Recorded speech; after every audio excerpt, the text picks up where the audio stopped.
All right. Can you hear me, John? Yeah. How you doing?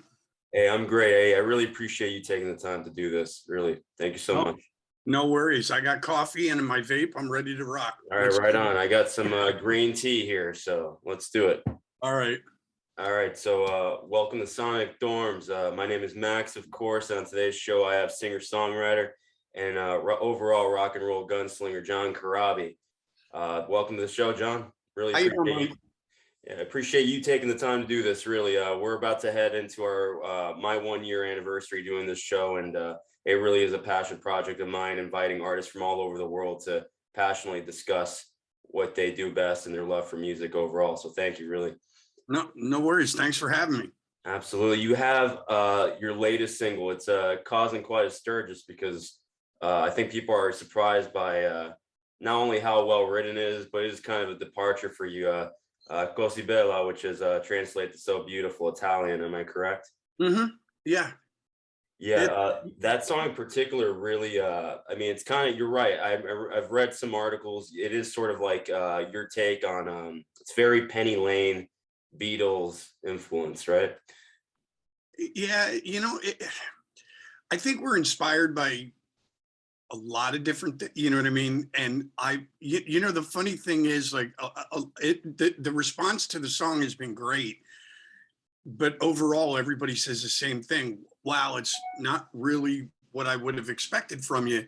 But the funny thing of it is, if you go back over my history, career, whatever, the last 25 or 30 years, like I've always said that probably my biggest influence starting as a kid was the Beatles. So, my probably top four is the Beatles number one, Led Zeppelin number two, Aerosmith number three, and Queen number four. So when I first brought this song to Marty, I was kind of saying to him, because he said, he was like, what are you hearing? I go, I don't know, man. I just really want to be musical. This is my first outing without having the confines of whatever band that I was in at the time. So I just really want to stretch out a little bit and be musical. But he asked me, like, well, what are you hearing? I said, I don't know, man. Maybe something like Penny Lane or Killer Queen by Queen. Just something a little bouncy, clever-ish lyrics.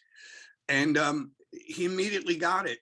After hearing the chord progression, he was like, okay, yeah, totally see where you're going with this. So we had a little fun with it, and it has been really a great response. But it just perplexes me that everybody goes, wow, it's really not what I would have thought from you. But you know what I mean? It's just funny. So I love I love, for me personally, I'm a big fan of all those bands you mentioned, especially Queen is my all-time favorite band. So I love eclecticism in artists and in artistry, especially in rock and roll, where I think rock and roll artists are almost like put in a box in a way by a lot of their fans, where it's like everything has to be just, foot to the floor kind of stuff. and So I've had some fans in the last week or so since the song's been out write to me and say, hey, you know, whatever, dude, I'm going to pass on this one. I thought it would be heavier. And I'm like, okay, well, you know what? That's why I'm doing one song at a time. You don't have to buy a record and hear, two or three great songs and 8 that you don't like, or whatever they call it, filler, whatever. Here, the way I'm doing it now is one song at a time with a video, put it out there. Fans that like it, they can download it. And if they don't like it, they can pass and wait for the next one. You know what I mean? yeah, well, I love what you're doing, John, really. And you mentioned just a while ago, you're working with Marty Friedman, who has worked with a lot of big artists in the industry, like Aerosmith, as a songwriter, as a co-writer for them. How did you hook up with him? Was that through your work with the Dead Daisies? I actually, I've known Marty for, I can't remember the name of the band, but Marty was in a band that opened for the Scream back when we first started. And I think there was a thing with Marty and myself where we both kind of knew what the other was doing, but whatever. I saw Marty transition from player to producer when he started working with Brother Kane back in, God, this probably the 90s, you know what I mean? Early 90s. So I watched that, and then I saw he through John Colodner, he was introduced to Aerosmith. And then obviously a huge fan of the records that Marty did with Aerosmith, and not only as a producer and the sounds that he was getting sonically, but he co-wrote songs like Jaded, Just Push Play, like a lot of that stuff with them. So when the Daisies were looking for a producer to work with the band, I kind of suggested, living here in Nashville, I suggested Nick Raskulinecz, I suggested Michael Wagner, but I suggested Marty. I said, if we want somebody that is not only a producer who will get us great sounds, but as a songwriter, he's going to help us with our arrangements and possibly even help writing the song, which he did. So I liked working with Marty. I loved doing my vocals with him. He was really easy to work with. So I just took a shot at it, and I just said, hey, Marty, like, I'm going to try and do a solo record. Can you help me out? And he was like, yeah, sure, Crab, whatever. And we were at a lake here in Nashville. I own a motorhome, and we were doing, the typical shit, we're sitting around barbecuing, grilling, having some cocktails, smoking some weed, whatever, just looking at the lake. And he's like, yeah, dude, all right, yeah, let's do this. Unfortunately, COVID hit and kind of slowed things up considerably, but we're moving at a snail's pace, but we're moving. I've got a bunch of stuff already recorded and ready to go. And I'm still working, like right here. I don't know if you could see it, like I'm at home studio right here. That's where I record most of my shit now. Like Cosibella, I did probably 80% of it here in my bedroom, recorded it on a laptop. And I think, and then handed it to Marty. I emailed the files to him, and then he sprinkles his fairy dust on it and makes it sound like I know what I'm doing. So, it's been great working with him. So, I'm keeping my fingers crossed, looking forward to the future and see what all this stuff, because all this new digital releasing thing it's all voodoo to me. I have no fucking idea what's happening. You know what I mean? Yeah, it's the Wild West out there. People are releasing like 5 singles before an album even comes out, and by the time the album comes out, you've already heard about half of it. I grew up into the old school mindset, funny enough. So my personal preference is physical release, and I like listening to the records top to bottom. But I don't know what it is. But and in reference to, I've been talking about this quite a bit now since I started doing this, but I can understand a lot of people ask me, hey, Gene Simmons said rock is dead. Do you agree? Do you not agree? And I can see it from both sides. On the part that I disagree with Gene is the fact that Gene's still going out and he's doing shows that are sold out every night of the week. So the fans are still there. But unfortunately, a lot of artists, to get on radio is so fucking difficult nowadays. So that's, for the most part, for a huge percentage of the artists from back in the day, those days are gone. Radio's gone. MTV is gone. And even to a degree, album sales, even though you and I like buying product and holding it, you really think about over the last 10 years or so, all of your places that used to sell records like Sam Goody, Tower Records, Blockbuster, Kmart, Walmart, all those things, most of the huge chain record stores are gone. The mom and pop stores, the smaller independent stores, are few and far between. And the ones that do sell records, like Best Buy, Walmart, Kmart, they've kind of trimmed their list down, where the only records they sell are the top 20 on Billboard, and that's it. And if you're not in the top 20, you know, so it's kind of this weird catch-22. You can't get on top 20 unless everybody sells your record, but you can't, you know what I mean? You can't sell your record because you're not on top 20. So it's a little bit of a weird thing. So, and what Gene was talking about when he said it's dead is that all these venues that we had at our disposal before are gone.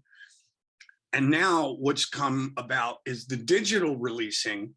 And the things that the fans forget is, you know, yeah, my song right now, and I won't know for a few months, Cosibella is kicking ass on all the streaming sites, iHeartRadio, Spotify, like all that. But is it translating into where the fans hear it on the playlist and go, wow, what a great song. I'm going to add this to my playlist, which they're doing. But are they going over to iTunes, Apple Tunes, and Amazon Music, where they can actually physically download it for 99 cents? Are they doing that? And that's what I think Gene was talking about. He goes, until the fans realize that Kiss, Aerosmith, you know, guys like me, whatever, all these artists that they grew up listening to, this is how we depend on making a living. And if they don't switch over and hit that 99-cent button, it really means nothing. Do you know what I mean? Absolutely. It's a weird world. Yeah, I always said, like, if you can afford like $8 on a Starbucks, you know, I think if you care about a song or an artist, I think you can, I mean, that much, you should be able to spend maybe a dollar or two on a song. I mean, at least that's me, but. Yeah, and that was, you know, the other thing, the reason why, you know, Marty was actually kind of the catalyst for this, and he really brought a lot of things into perspective for me. And he even asked me when I was, because initially I was going to do a record, and he just sat there and he goes, why? And I was like, you know, I'm sitting there going, is this a trick question? Or I'm a musician, like, why wouldn't I do a record?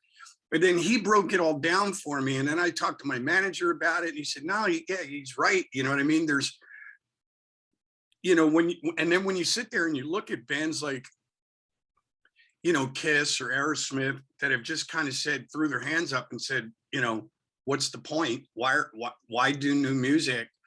Nobody's going to buy it anyway. You know what I mean? So I don't know. Again, like you said, it's the Wild West, just trying to figure it out. Right now, I'm a blind man in a closet trying to find the door. You know what I mean? I have no idea what's happening. I'm just trying it this way. You know, and we'll see. The only glitch in this is normally I'd be out playing and I could have, you know, I could print up some vinyl or CDs or whatever and sell them at my shows. But that, I have no idea when that's going to really fully come back, you know, so it's a weird time, man. It's very odd. So at the end of the day, Cosibella's out. It's kicking ass on all your streaming sites. Hopefully it's kicking ass on the download thing. I won't know for a month or two until I get a report. But as of right now, like everybody, this PR firm that I'm using, my manager, they're all sitting there going, fuck, man, song's kicking ass. So I don't know what that means. Hey, it's well deserved, man. You've been a journeyman in rock for a long time now, and I've loved everything that you've ever been involved in. Everything from your early work with Angora to the Scream to Crüe. Shit, you're going way back, buddy. Yeah, Crüe, Union. I mean, Dead Days, the whole thing, man.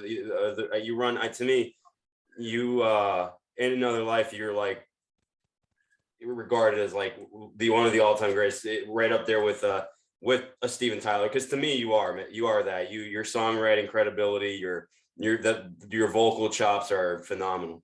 Really. Thank you, brother. Thank you. You know, and it's, it's odd, man. You know, like um,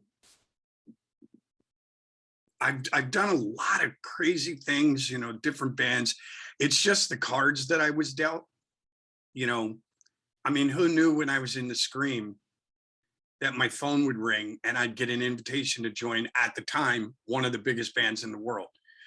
And then we go and we do a record that at the time everybody was touting like, oh my God, this record's amazing. This is going to sell more than the Black record, you know, and just on and on and on. And then who knew that they were going to bring Vince back? Union, another, I truly believe it was a great band. We had some really great songs, maybe not all of them, not everybody's cup of tea, but the band was kicking ass. I mean, we were doing shows live, but we were in this weird thing where, you know, like all three of those records that I did were kind of right in this weird thing where music was changing. The Scream was just coming out when Nirvana was coming out. And then Mötley was right in the crux of everything. And Union came at the kind of tail end where they were, you know, they were going to boy bands and punk like Green Day kind of stuff. So, you know, that's just the cards that I was dealt. And I've tried to make the best of it. But I've always been this guy where there's no name recognition. I'm still trying to get over the hump. You know what I mean? Where it's like you fans will say, oh man, check out this new song, Cosi Bella by John Corabi. And they go, who? Wait, why does that name sound familiar? You remember that guy that sang with the Dead Daisies or sang with Mötley Crüe or, oh yeah. And then it clicks. But, you know, so I'm just trying to make my way. Like I said, a blind man in a closet trying to find the door, you know, figure out where my slice of real estate is in the music world. But keep my fingers crossed, see what happens. Yeah, man, I'm rooting for you as always. I think you deserve all the accolades in the world. You really are a phenomenal talent. So I'm right there with you, man. So anything that I can do to help support your upcoming work, I'm ready to go for it. Really. Oh, we're doing it right now, buddy. I appreciate it. Thank you. So I don't know if you have like a band camp or something that we can do, or anybody that can do that can spread the word out so they can actually purchase your track. I'll definitely make sure of it. Okay.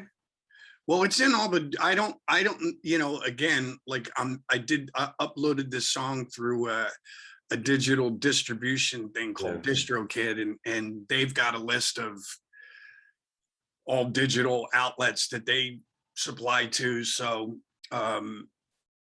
you know, it's out there. You know, I'm sure if you type in Cosibella on Google or John Corabi, like I was just checking yesterday and it immediately came up. Amazon Music, blah, blah, blah, iTunes, Apple Tunes, you know, so hopefully it's doing well. But again, I won't know for another 2 or 3 months. So we'll see. Hey, John, I know you only have half an hour with me on the show today, but if you don't mind, I wanted to ask you just a couple of quick questions for me to go through a trip down memory lane with me on your history. There's a few things I wanted to ask you about from your past. Working with Eddie Kramer on the Scream record, Let It Scream. What was it like? I mean, Eddie Kramer worked with everyone from Beatles to Bowie to Led Zeppelin, Kiss, Hendrix. Yeah. Yeah, it was kind of intimidating. First guy that we ever worked with, you know what I mean? Or me anyway. You know, and he came in and, but I'll tell you what, at the rehearsals, when we just did a little showcase where we played 4 or 5 songs for Eddie. He had heard our demo tape, immediately called our record label and said he wanted to work with the band. Flew out to California, and we played like 4 or 5 songs for him. And he immediately made us feel at ease. And, but God, the stories that he would tell us, you know, he had this giant photo album. Now he actually, I believe he has a coffee table book that he did with just photos that we saw in 1990. And he was showing us these pictures of Hendrix backstage at Madison Square Garden with the Stones, and he, you know, and just all these amazing photos and telling us these stories, and you know, and just a great guy. He was really easy to work with. Um, didn't change a lot about our songs. He liked the structure. He just allowed us to be who we were. But what he did is he broke every song down and he made sure that the bass drum pattern was working in sync with the bass guitar, and made sure that my vocals, you know, at times accented something Walt was doing on the drums, or the guitar wasn't stepping on the vocals. And it was all these just great things. And then he taught me this really killer thing about like EQ that I still use to this day, when I'm not mixing, but when I'm doing my own music. And he used Led Zeppelin as an example, and it was so fucking enlightening. And it was something simple, like he basically was telling us that when he was recording Zeppelin, a lot of these bands that came later wanted to get this massive Zeppelin sound. So the guitar players were doing all this stuff, and he would just laugh about it. And he kind of used it with us. He said, the thing with Zeppelin was, on the grand scheme of an EQ, everybody had their place. And he said, so like Jimmy Page would set his guitar up loud. It was loud. But what he did is he rolled all the bass off and all the treble up. So he goes, it was like really almost annoyingly bright. And then Bonham tuned his drums the way that he did. And then John Paul Jones took his bass and he would roll the treble off and the bass all the way up. And he said, individually, if you listen to them, not so good. But when you put the three of them together and then mix it, in the grand scheme of a full EQ, Jimmy Page took all the top, John Bonham sat in the middle, and John Paul Jones moved all the air and the low end at the bottom. And when you put them all three together, it was like this massive mountainous sound. So even now when I do my guitars, I'll record my guitars with very little gain, and I turn the treble like not all the way up, but really bright, and I roll a lot of the mids and lows off. And then I do the bass the same way he explained it. And, you know, obviously you heard Cosibella, you know what I mean? So it works for me. I thought it was genius, and it's something I've remembered all through my career. It's incredible, man. Thanks for sharing that. What was it like working with Bob Rock as your producer with the Crüe? I know you've been asked about this record ad nauseum, but in particular, working with him, what did he bring to you as a producer? Great songwriter. You know, the cool thing about Bob, like, we gave him demo tapes before we even went to Vancouver, and he sat on them for like a month or so, and he had the opportunity to dissect them tone wise.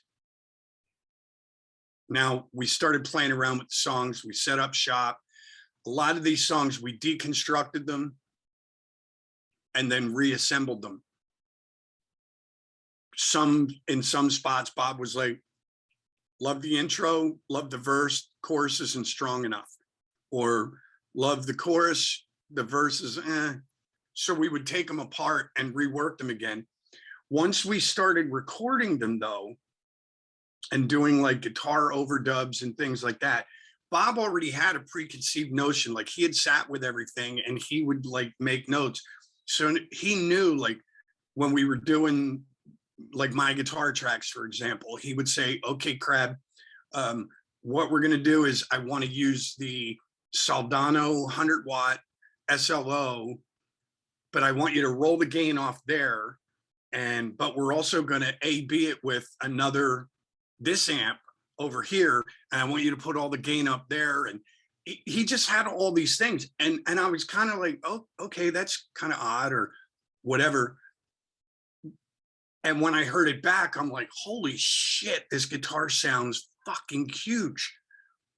And, you know, he already knew, like in his head, even before we stepped foot in the studio, he knew exactly how he was going to record each guitar, what it was going to sound like at the end. Even something simple like, which I thought was brilliant, like Misunderstood. And if you listen to Misunderstood, that picking part in the beginning, it's like a 12-string acoustic. And what Bob had us do on some of the stuff was take a 12-string, take all the strings off, and then restring the guitar, but only with 6 strings, like the regular 6, and then play the part, and then take those strings off, and then put the octave strings on, and then play the part exactly the same, right? So that it was a 12-string, but what he would do is he would pan the one guitar to, like, if you look at a clock, he would pan the one guitar at 9 and the other one at 3, and it just made that 12-string go and just sound huge. But it was actually 2 guitars played exactly the same way. You know what I mean? And it was just like this random thing. He's like, 12 strings are so hard to control in the studio, so this is how I do it. And I was like, fuck, it's so genius. Like, you know what I mean? He was, and then he had a little jab that he would do. Like, we'd go in the studio and I would do a vocal, and I would think I was kicking ass. You know what I mean? And I'd go, okay, man, I think that's it. And he'd hit the button in the control booth and he'd go, you think, is that it? Are you good with that? And I'd go, yeah, sounds good to me. What do you think? He goes, no, whatever. If you think it's fine, that's okay. Great. And then I would sit there and go, motherfucker, you can't, you know what? Roll it one more time. But he would do it in a way where, okay, if you think it's good, that's a take, you know? But he did it in a way where there was a little sarcasm in there. And you went, all right, you know what? Fuck off. I'm going to do it. Okay, watch. I'm going to do it even better. And he did it to all of us. He did it to Tommy, to Nikki, to Mick, to me. And it just pushed us that much harder to, you know what, give him one more. It's funny. I believe, if memory serves me right, like even the drum take that Tommy did on Hooligan's Holiday was his last take. And Bob said, you know what, Tommy, just fuck off, go for it. Don't think about anything, just play whatever fucking comes to mind. And Tommy did that. He did that drum take. And then Bob went, dude, that may be the greatest fucking drum take I've ever heard in my life. That's it. Keep her. Let's move on. And it was, so he just had this way of like needling you to do better. Incredible. I really love that record and everything that went into it. It's apparent to me that it's a very well-crafted album, which I think it's going to endure and stand the test of time. Songs for me like Till Death Do Us Part, and even the one track you did off the Coordinary EP, it's called Friends, which again showcases your, I guess, eclecticism. Right. It's like, this is the part that I don't understand when people hear Cosibella. I'm like, all right, let me give you a little quick history lesson. Listen to the chords, maybe not the melody, but listen to the chords on Father, Mother, Son. Very Beatlesque. Listen to Misunderstood. Very Beatlesque. Listen to Friends. I'm admitting, stupidly Beatlesque. Then if you look at even Union, there was a song that we did called Everything's All Right, where all of the lyrics are basically Beatles song titles that I somehow managed to make sentences out of. Random, makes no sense. So all through my career, there's been Beatle-esque references. And that's what I don't understand, how people sit there and go, wow, it's not really what I've expected from you.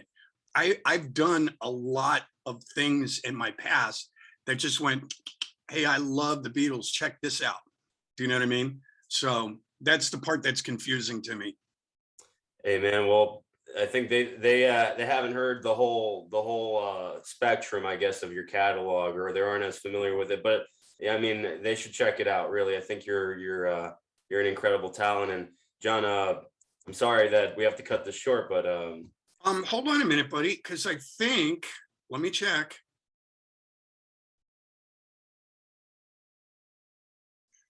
Oh, you're right. Yeah. Okay. Sorry about that.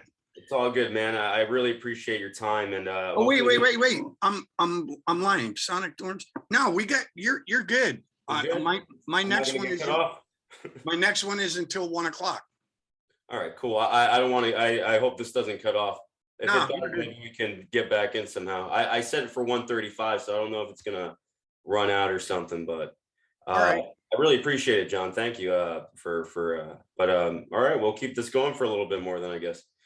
Uh, there's a couple particular songs I wanted to ask you about that you recorded with the crew during follow-up sessions for the 94 record. Two songs called The Year I Lived in a Day and La Dolce Vita, I believe was the other one. The Dolce Vita. Vita, right?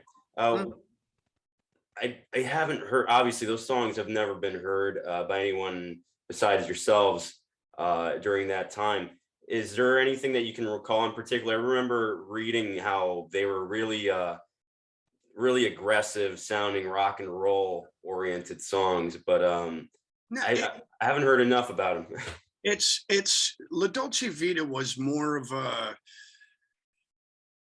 the only thing I could say, like it reminded me of a little bit.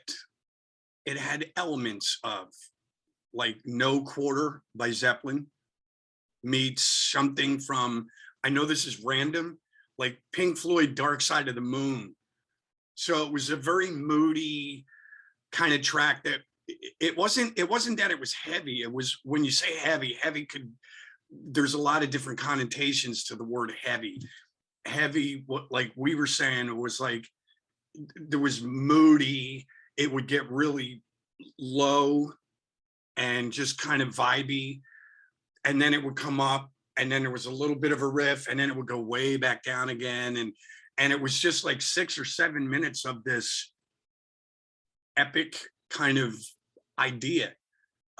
We never really, I don't even know if we actually recorded it. We started working on it, and there was some tapes, but when I left the band, I turned them back into the band.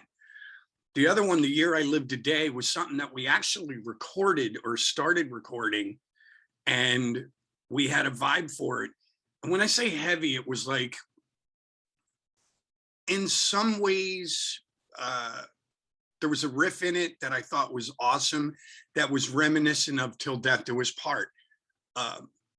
So it had like this kind of cool Sabbathy riff, but I know at one point we were goofing off with it. I was trying to sing it and come up with a melody for it. And then I know they kind of touched base on it with Vince. And then I think it just got put to bed and never to be heard from again. So Yeah, I mean, I really love the work that you did with those guys, man. I think your vocal performances on a lot of those tracks, like a song like "Till Death Do Us Part," for example, I think that's probably, personally for me, my favorite vocal that I've heard from you. I love the structure of that song. The at the end when it's kind of fading out and you hear that little riff come in, that and oh, that's just wonderful. it's funny. I listen to that record on occasion with headphones, and I still hear things that I never heard before. It's the funniest fucking thing. And I mean, I don't listen to a lot of my stuff. Once I put it to bed, it goes to bed. Like that's it. Whatever. But on occasion, somebody will mention something, or even when I was doing the Live 94 tour with my band, I had to go back and I was listening to things in the headphones, and I could really hear like what Mick did or what I did on guitar, or, just different things. And I'm like, oh, fuck, I completely forgot about that part. Or, you know what I mean? Or, oh shit, that scream, whatever, that was the cool thing. It was like, it just seemed like every now and then, like an onion, you'd peel something off and there'd be another part there that you just forgot about. So you know what, at the end of the day, I love the record. I'm very proud of it. I know it was a disappointment as far as sales go, and I know it was a disappointment to a lot of the Motley fans, but you know, it is what it is. We got through it. We had fun doing it, and that's my story. I'm sticking to it. It really was an entirely different beast, though, as far as like almost like a brand new band in a way. It was like this new monster that had been created with the four of you guys in a room, and the fact that there was just like this, it was a whole nother animal, wasn't it? From what Crüe were associated with prior I to mean, that. we didn't plan it that way. Again, it was four guys that were being super creative at the same time in a room, jamming, putting shit together, and everything just kind of developed the way it developed. And you know, so that was fun. That was exciting. You know, but it was just, again, it's the cards that I was dealt. I joined this massively successful band, you know, and we get into it. Now, I was kind of doomed from the start. If you really look at it in hindsight, they had just signed a massive record deal with Elektra. Elektra was not pleased from the get-go that they just signed this deal and then got rid of their singer, or he quit, or whatever, whoever you listen to. So I wasn't well received in the beginning. The band was fine. The managers and everybody was like, what the fuck are you guys doing? Like, even Bob Rock was like, what are you doing? So we did the best that we could. Shortly after the record coming out, again, out of our control, Bob Krasnow, who was the president of Elektra at the time, and his entire staff, 53 people, got fired by the brass above Bob at Warner Electro Atlantic, WEA, Time Warner. They just went, you're out. They fired everybody. So we were hung out to dry. And then everybody knows the history of, you know, Nicky's interview with MTV. And it was just all these things, just blah, blah, blah, blah, blah. And I think one of the biggest things was the fact that those three guys, I didn't even know Vince. So I really had nothing to say, but those three guys really took liberties attacking Vince. And it you know, it drew that line in the sand where you were either on Vince's side or you were on our side. So it was a bunch of shit that was out of my control. I love the record. I'm proud of the record. I'll take my last breath and go, that's a great record. Sorry if you like it. If you don't, there you have it. But you know, they've done very well on their own. I've got a good life. I've done well. I'm still writing. There's still people like yourself that want to talk to me. So life is good, man. It is what it is. You know what I mean? Oh yeah, man. I really believe you're top tier. I think no matter what what people say, I think you're definitely up there with all the giants of the rock and roll world. So I really appreciate it, brother. Yeah, no problem, man. So, and working with Union, was that and Bruce Kulick in particular, what was that like? What was that experience like for you as far as like coming off of the Crüe thing? It was a little okay. So the thing with me was that the first record I did with the Crüe was awesome. The second record I did with them really kind of scarred me a little bit because like I was kind of getting browbeaten for a year or two. You know, you can't sing. Your voice sounds weird. You know, you're not a star. You don't look up to par with the rest of the guys.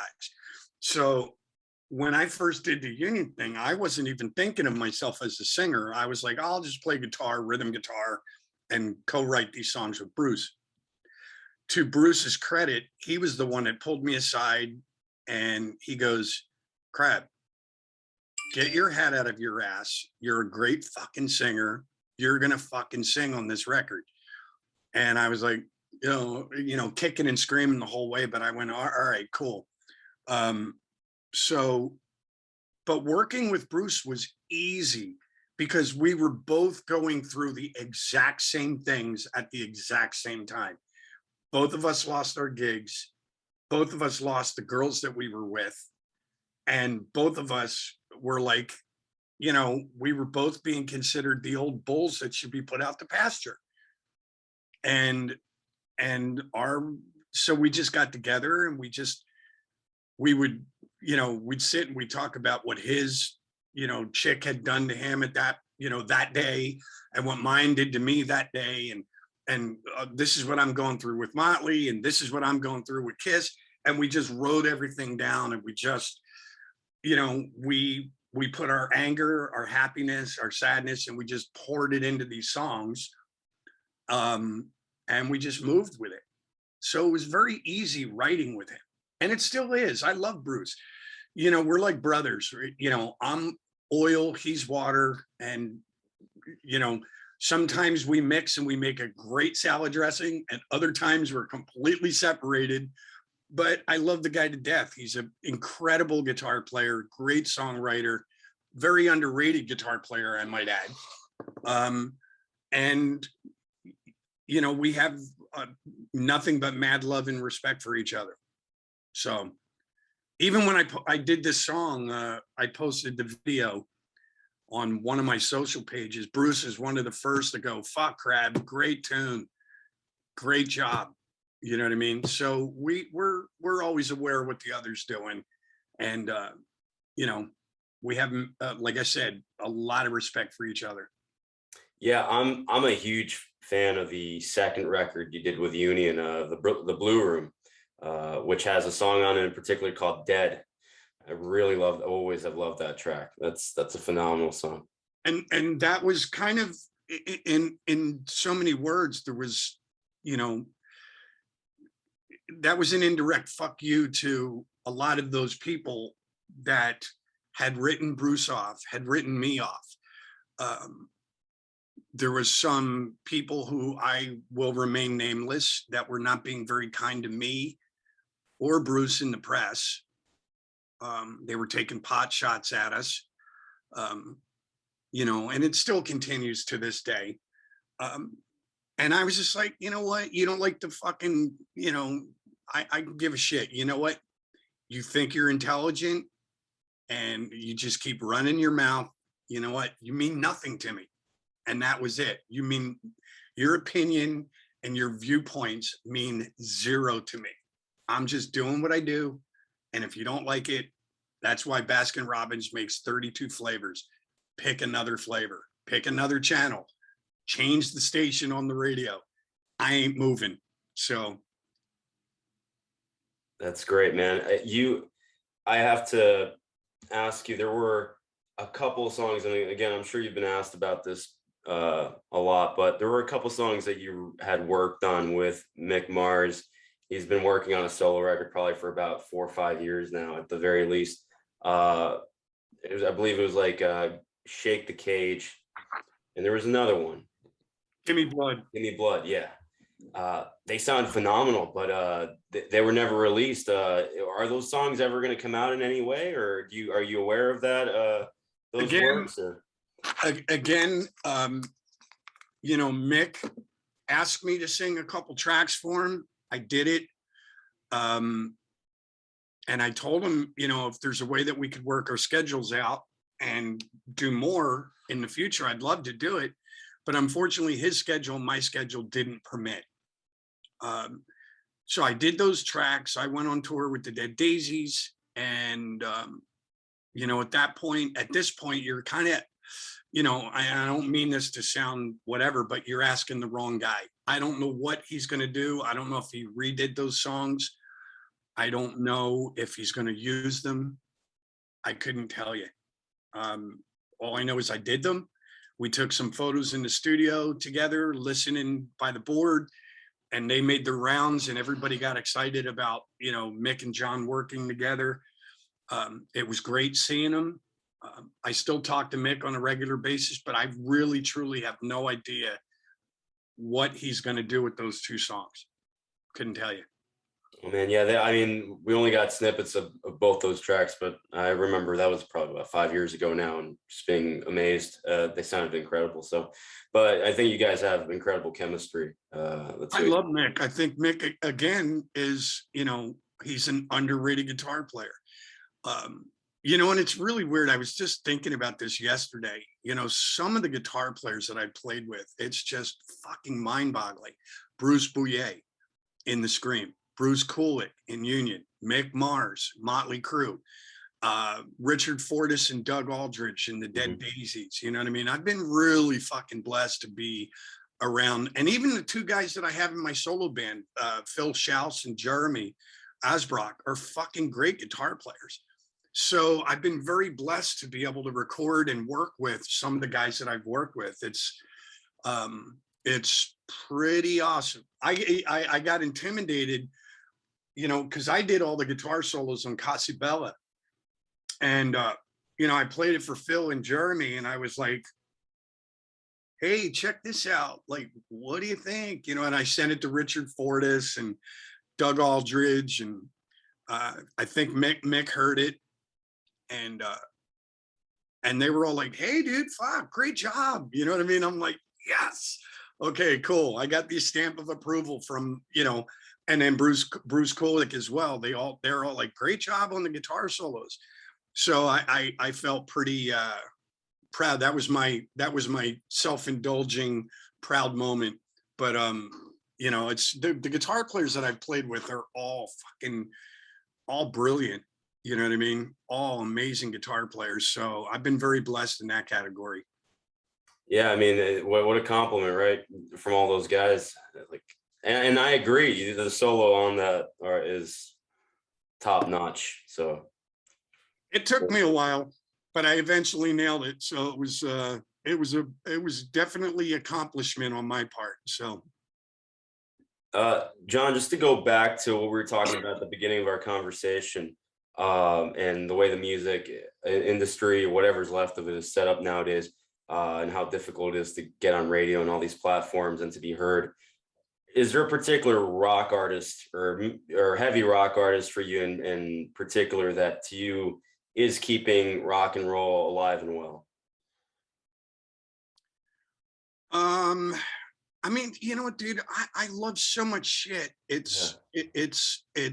can,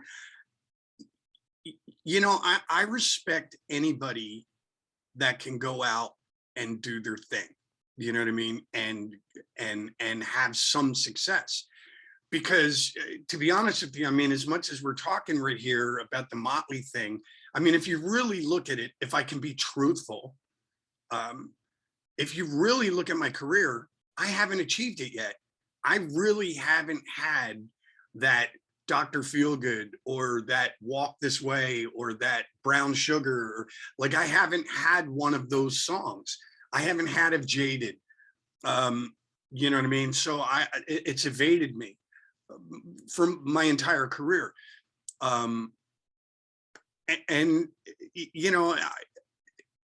So I respect anybody that really does their thing. And I'm going to pick somebody. You're probably going to go, fuck, it's so left field. Obviously, we know about the Zeppelins and the Queens and the Aerosmiths and, all that stuff. Obviously, Steven Tyler, I don't know how he does it. The guy's 70 plus years old, and he sings better now than he did in, his first and second, third, records. I don't know how he does it. So I admire him. But the people that I admire are, this one might throw everybody for a curveball, but I was just talking about him the other day. Kid Rock. I love the fact that, to me, Kid Rock is a fucking genius for the simple reason that he went into kind of a rap rock thing. So he's got this whole little niche or little slice of real estate in rap. He's also got a slice of real estate in rock. And then somehow he's managed to actually have a slice of real estate in country music. And he's also had a slice of real estate in what we call classic music. I went and saw Bob Seger here in Nashville at the Bridgestone Arena, and Kid Rock walked on stage with him. I told my wife, I go, that guy is a fucking genius. He can step in and out of any one of those categories and be successful. It's brilliant.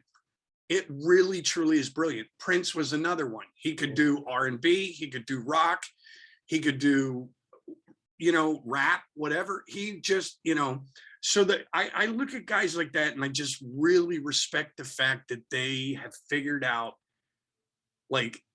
and owned a little slice of real estate in all of those markets, where the thing that's beautiful about Kid Rock is he can do anything he wants to.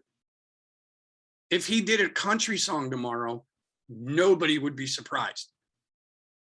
If he did a heavy metal song, nobody would be surprised. Do you know what I mean? Rap, no surprises there. You know what I mean? If he sat down and he wrote a song and recorded it with Don Henley from the Eagles, no shock. So that to me is fucking awesome. And, I hope that I can establish myself someday, as just an overall, all around, all encompassing musician. That's really it. And maybe make enough to buy a bottle of Jameson and a pack of cigarettes, whatever. Fair enough, man. That's great. I'm rooting for you. And my last question to you, man, is there anything, I know you're talking about how you're trying to, you haven't quite written or recorded that one song, that overall definitive song for yourself, but is there a song that you feel at this point is your greatest accomplishment or achievement in your career thus far?